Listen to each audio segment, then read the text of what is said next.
Hello and happy Friday. This is Pastor Chris coming back to you again right here from Christ Central. As always, because it's Friday, we do a primer. And our primer is a small devotional that leads into what we're going to be talking about on Sunday. If you don't have a church home, we would love to have you as part of ours right here at 19 West Shannon in Spokane, Washington. Services at 11 a.m. If you have your own church, we ask that you make sure that you pour into them, make them the best place they can possibly be. But either way, we are excited that you're taking a little time to hang out with me today. Today, we are in the book of Mark. Now, we only got a couple more weeks left of Mark. You guys need to know that we're going to jump over the death, burial, and resurrection because we just finished our Lenten and Easter season. And so we'll be going to the bits after that, of course, what Christ did after the resurrection and eventually his ascension. So only a couple weeks left. I hope you can join us for those. However, we are in Mark chapter 11 today, and I'll be putting the verses as we go by on the screen right here. Mark 11, verses 12 through 19 are for Sunday. We're going to do just the first few today, and I'll try to explain why they're important. Here we go. So, on the next day, when they left Bethany, he became hungry. This is Christ, of course. Verse 13, seeing at a distance a fig tree in leaf, he went to see if perhaps he would find anything on it. And when he came to it, he found nothing but leaves, for it was not the season for the figs. He said to it, may no one ever eat fruit from you again. And his disciples were listening. And this is referred to as Christ cursing the fig tree. Now, having just read that, it may seem strange to you that Christ sees a tree and it's covered in leaves. He walks up and it's not time for figs, and he goes to eat and there's nothing to eat, and so he curses it. And the disciples are scratching their head and thinking, what in the world is going on here? It seems very odd to us. However, in Palestine at that time, there was something called new fruit.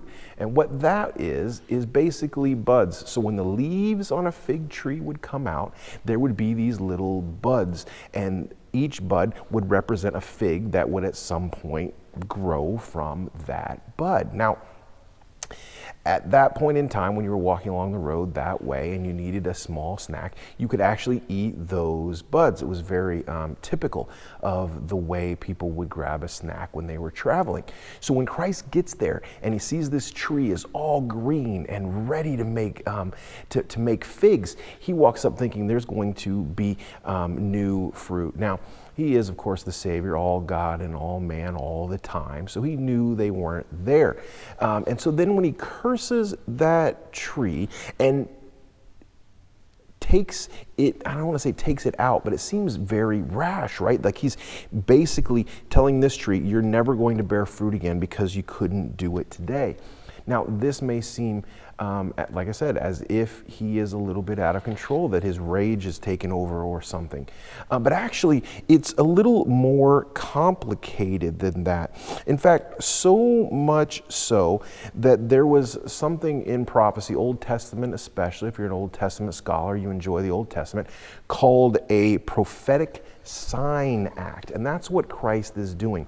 He's taking something fairly simple, something everyone can understand, and prophesying using that symbol. Now, immediately after this, Mark records Christ going into the temple, and he's going to throw over the tables, and he's going to chase the money changers out of the temple and declare that his house is to be a house of prayer, not one of commerce.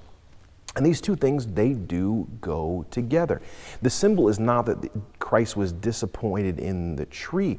The symbol we're supposed to get from this is that a believer, such as myself, can look, perhaps like you, can look as if it's producing fruit. It can have all the right signs, all the big bushy green leaves, and people think, man, that is someone who is really doing the will of the Father. But when it comes to fruit time, the truth comes out, and there's no actual fruit there.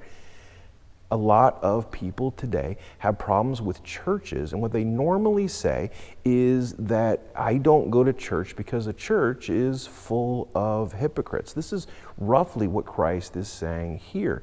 And the reason we call that a prophetic sign act is this is exactly what's going to happen.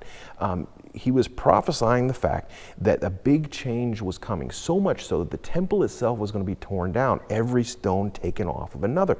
That happens only a few years after he has prophesied it, and you can read all about it in the book of Acts, and then more specifically in 1 Peter. If you want to chase those verses down, they are there for you to do. So the question I have for you today, something that's brought me a lot of encouragement, is even if your spiritual tree, the way other people see you, maybe even the way you see yourself, isn't perfect, even if it's not, if you're still in process, you're a young tree, a new believer, or you're an older tree and maybe you're slowing down, a believer that's been part of the faith for years and years, the visual aspects of big, beautiful, leafy, green tree. Maybe you are absolutely committed to a church and to Bible study. Those things are just superficial. Christ looks past that and to your heart. So if you're struggling today, but your desire is to follow God fully, He is going to embrace that in you because the fruit is going to come. And just because your next door neighbor or somebody you run into seems like they have everything together, that doesn't mean much of anything.